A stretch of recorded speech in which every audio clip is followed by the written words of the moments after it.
ये है आजमगढ़ के कुकड़ीपुर सठियाओं में विस्तार में फैला क्रॉस वैली इंटरनेशनल स्कूल।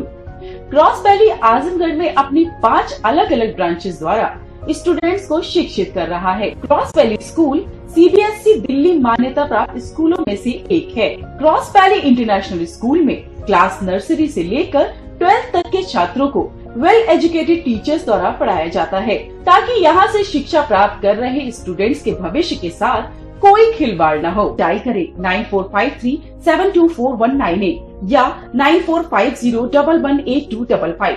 नमस्कार, एबीसी चैनल में आपका स्वागत है। मैं हूं सचिन श्रीवास्तव और आप मेरे साथ देखेंगे आजमगढ़ से जुड़ी खबरें। आइए नजर डाल लेते हैं आज की खास खबरों पर। लॉकडाउन 3 को लेकर जिलाधिकारी नागेंद्र प्रसाद सिंह ने बताया कि लॉकडाउन 4 मई से 2 सप्ताह तक बढ़ा दिया गया है। अब यह 17 मई तक प्रभावी रहेगा। लॉकडाउन में कतिपय प्रतिबंधों के साथ कुछ दुकानों को मुक्त किया गया है। हॉट स्पॉट मुबारकपुर व नवापुरा चक सिटी के 1 किलोमीटर के अंदर यथावत प्रतिबंध लागू रहेगा। साथ ही कंटेनमेंट जोन नगरपालिका परिषद मुबारकपुर की 3 किलोमीटर की परिधि को छोड़कर आबकारी विभाग की मात्र एकल शराब की दुकानों को सुबह 10 बजे से शाम 7 बजे तक खोलने की अनुमति है। डीएम ने बताया कि एक सप्ताह के अंदर जनपद में करीब 10,000 प्रवासी मजदूरों को अन्य राज्यों से आजमगढ़ आना है, जिसे देखते हुए ऑरेंज जोन होने के बावजूद कम रियायत दी गई है। बताया कि किराना व सब्जी की दुकानें सुबह 7:30 से शाम 6:30 बजे तक खुलेंगी।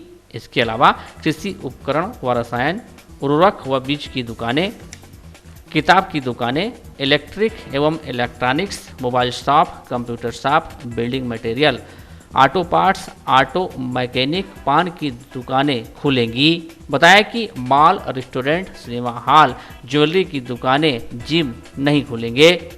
लॉकडाउन 3 में वाहनों पर छूट दी गई है। 4 पहिया वाहन में चालक समेत 3, 2 पहिया वाहन पर 2 लोग एवं ऑटो व ई रिक्शा में चालक समेत 3 लोग के चलने पर छूट है। बसों का संचालन अभी नहीं किया जाएगा। जिलाधिकारी ने जनपद वासियों से अपील किया कि शाम 7 बजे से सुबह 7 बजे तक घर में रहें, घर से बाहर न निकलें, क्योंकि 12 घंटे एकदम कर्फ्यू जैसा माहौल रहेगा। कंप्लीट लॉकडाउन रहेगा। उन्होंने कहा कि एक सप्ताह बाद 10 मई को समीक्षा करते हुए आगे की छूट पर विचार किया जाएगा। निर्णय लिया है जनपद के हित में और गतिविधियों के हित में कि फेज वाइज हम ओपन करें। अभी तक कृषि उपकरण और खाद्य रसायन से संबंधित दुकानें खुली ही हैं। सब्जी, फल,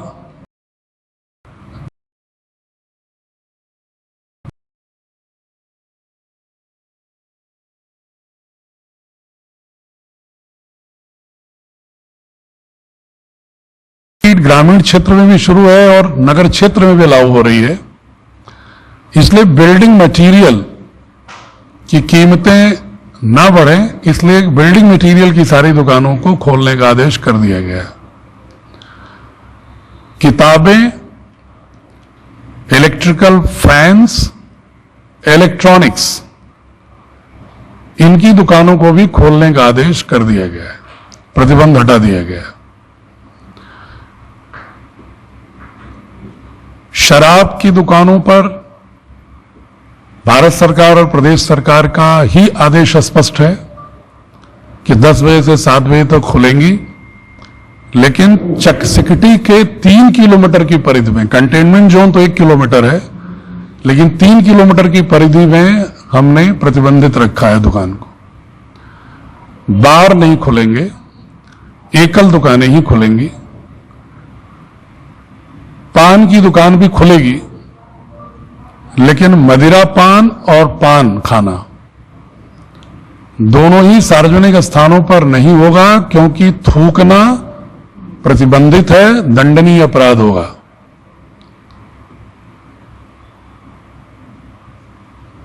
इसी प्रकार से कुछ और प्रतिबंध शिथिल हुए हैं। शादी के लिए 20 लोगों की अधिकतम संख्या तक शादी की अनुमति दी जा सकती है। संबंधित एसडीएम से अनुमति लेनी होगी। अधिकतम 20 की संख्या, बाराती घराती मिलाकर।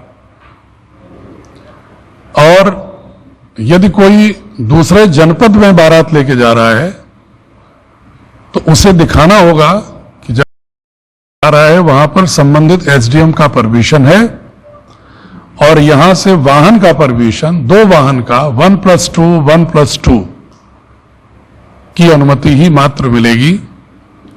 और उसमें 65 वर्ष से अधिक का कोई व्यक्ति, कोई गर्भवती महिला, 10 वर्ष की उम्र का कोई बच्चा या किसी क्रॉनिक डिजीज का कोई व्यक्ति, कोमॉर्बिडिटी का कोई व्यक्ति नहीं जाएगा। फ्यूनरल में भी 20 लोगों तक की अनुमति दी गई है। इसके अलावा एक परमिशन और है, प्रतिबंध शिथिल हुआ है। जनपद के अंदर चकसिकटी मुबारकपुर एरिया छोड़कर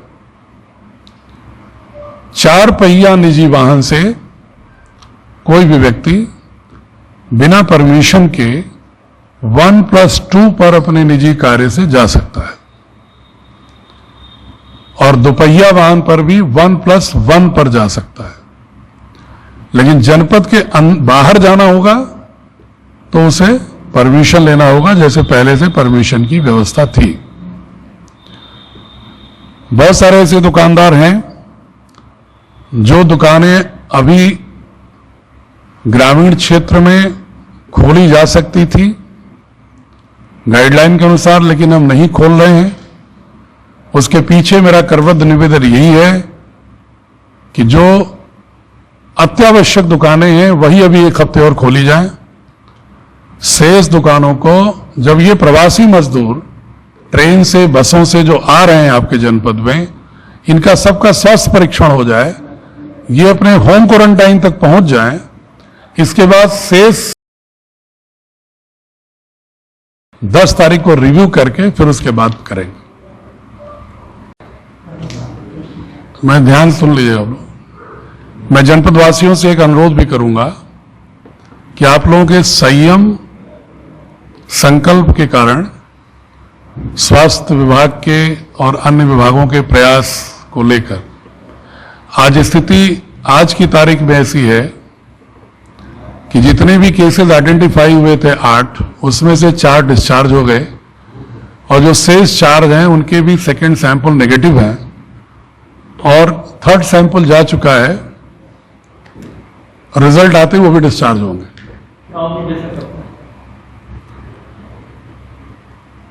इस स्थिति में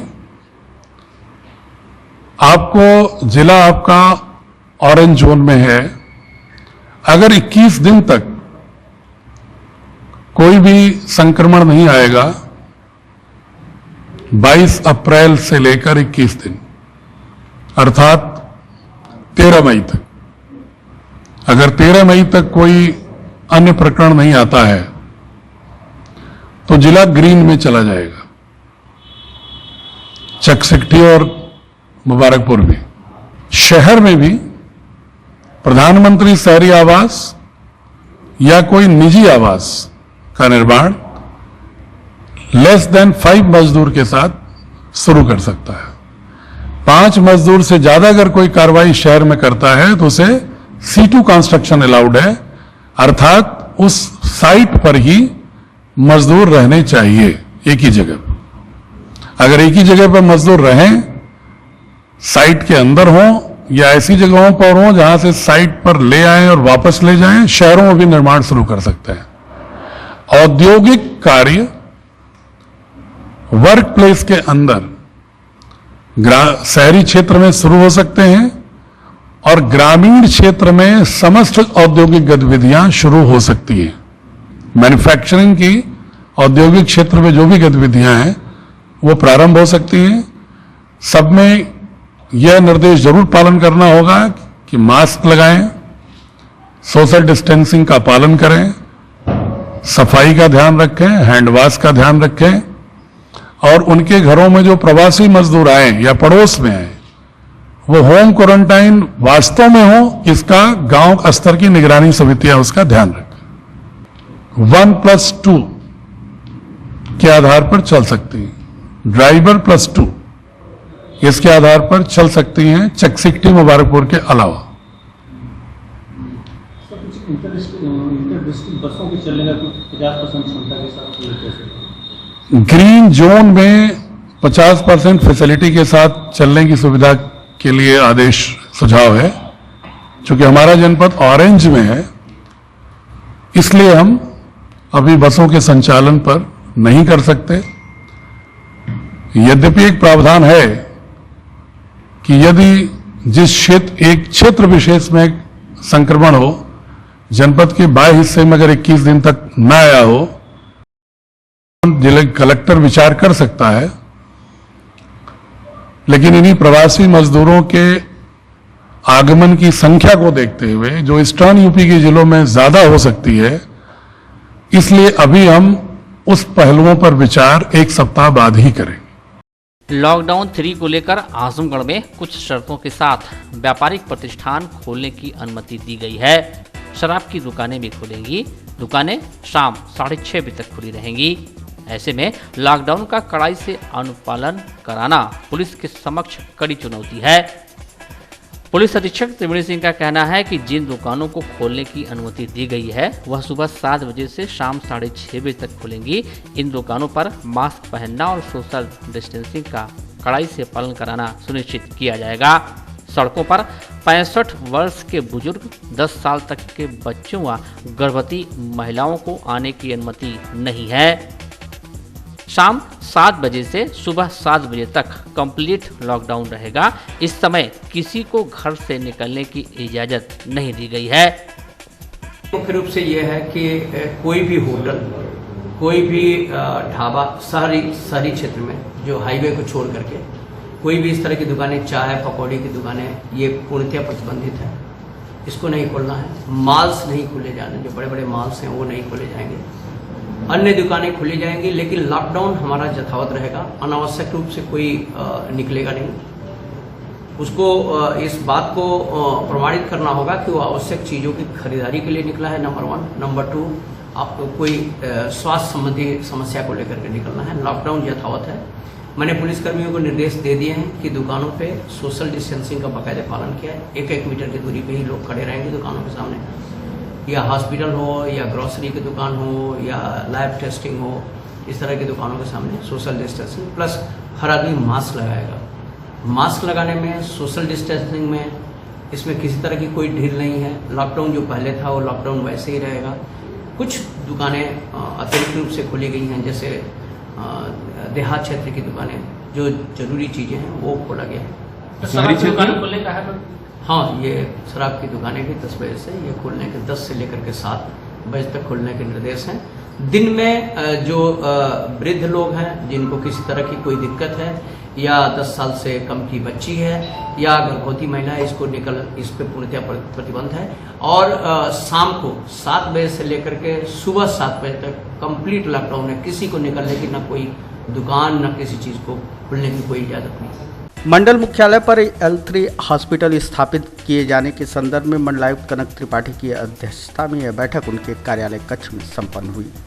बैठक के दौरान मेडिकल कॉलेज के प्रिंसिपल, CMO, CMS व अधिकारियों के साथ उन्होंने L2 हॉस्पिटल को चयनित कर उसे L3 हॉस्पिटल के रूप में उच्चीकृत करने को लेकर व्यापक विचार विमर्श किया, ताकि L3 हॉस्पिटल की स्थापना के साथ साथ कोरोना के गंभीर मरीजों का इलाज मंडल मुख्यालय स्तर पर ही सुनिश्चित किया जा सके। माननीय मुख्यमंत्री जी ने ये निर्देश दिए थे कि प्रत्येक मंडल मुख्यालय पर L3 लेवल का हॉस्पिटल स्थापित किया जाएगा, जिससे कि यदि किसी भी कोरोना पीड़ित मरीज की हालत गंभीर होती है तो उसका समुचित इलाज उस मंडल में ही किया जा सके। इसी संबंध में यहाँ पर मेडिकल कॉलेज के प्रिंसिपल, CMO और अन्य CMS इत्यादि को, सभी डॉक्टर्स को बुलाया गया है, उनसे विचार विमर्श करके, क्योंकि अभी तक हमारे यहाँ जो मेडिकल कॉलेज है वो L2 श्रेणी का है, उसे कैसे उच्चीकृत किया जाए, किन किन सुविधाओं की कमी है, और यदि किन्हीं सुविधाओं की कमी है L3 बनाने में उसको, तो हम लोग शासन से संपर्क स्थापित करके उसे उच्चीकृत करके L3 लेवल में। एक अन्य बैठक में मंडलायुक्त ने कम्युनिटी किचन व शेल्टर होमों की व्यवस्थाओं के पुनर्मूल्यांकन के लिए मंडल स्तरीय अधिकारियों को निर्देशित किया।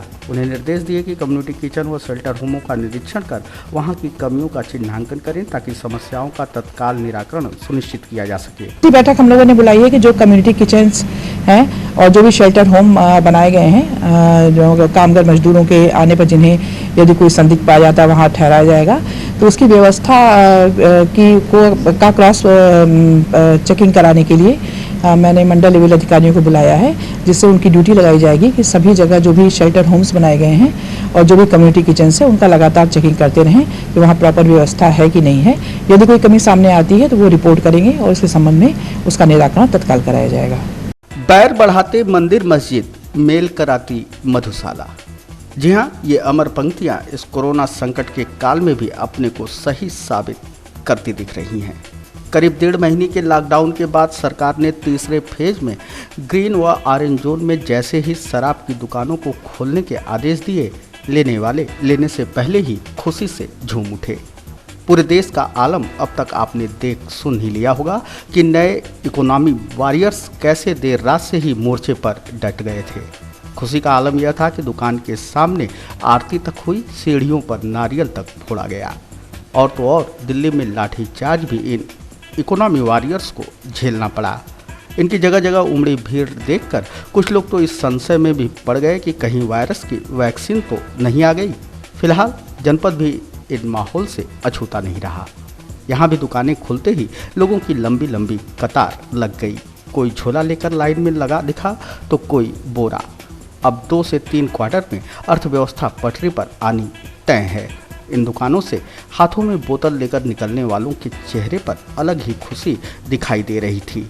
ऐसा लग रहा था कि कोई एंटी कोरोना वायरस सिरप लेकर जा रहा है तो कोई वर्ल्ड कप।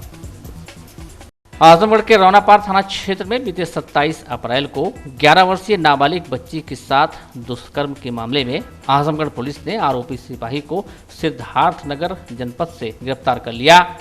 गिरफ्तार पुलिसकर्मी परविंदर सिद्धार्थनगर जनपद के बीजेपी विधायक का गनर है, जो छुट्टी लेकर रौनापार थाना क्षेत्र स्थित अपने घर आया था। 27 अप्रैल की रात उसने नाबालिग बच्चे के साथ दुष्कर्म की घटना को अंजाम दिया। 5 दिन तक गांव के लोगों ने इस मामले को पूरी तरह से दबाने का प्रयास किया। इसके लिए गांव में पंचायत भी हुई। महिला सशक्तिकरण के लिए काम करने वाली समाज सेविका हिना देसाई की दखलंदाजी के बाद पुलिस सक्रिय हुई और आरोपी सिपाही के खिलाफ मुकदमा दर्ज हुआ। परसों 2 मई को एक 11 साल की बच्ची अपनी मां के साथ हमारी संस्था पर आई थी, जिसकी यह शिकायत थी कि उसके साथ शारीरिक अत्याचार हुआ है। उसका ही एक पड़ोसी जो कि सिपाही है, उसने वो जब छत पर सो रही थी तब दूसरी छत से कूदकर आकर उसके साथ अत्याचार किया। इस घटना की जानकारी होते ही हमने एसओ रौनापार और एसपी आजमगढ़ साहब को संपर्क किया है और एसओ रौनापार के द्वारा तुरंत ही 2 महिला कांस्टेबलों के साथ पुलिस को भेजा गया। उन्होंने बच्ची की पूरी शिकायत सुनी है, उसको रिकॉर्ड किया है और आगे की कार्रवाई के लिए वो उनको यहाँ से थाने पे ले गए हैं। मुझे जहाँ तक मालूम है उसी दिन उसका FIR दर्ज हो गया है और इस प्रकार की जो घटनाएं हैं वो मानसिक रूप से, व्यक्तिगत रूप से बहुत ही डिस्टर्ब करने वाली है। पर जिस तरह से पुलिस ने तुरंत कार्रवाई की है, मुझे पूरी उम्मीद है कि उस बच्ची के साथ न्याय होगा। यह घटना 27 अप्रैल की बताई जा रही है और शुरू में गांव वाले और उसकी मां, घर परिवार वाले लोग ये मान रहे थे कि वो आपसी सुलह समझौते से इस बात का हल लाएंगे।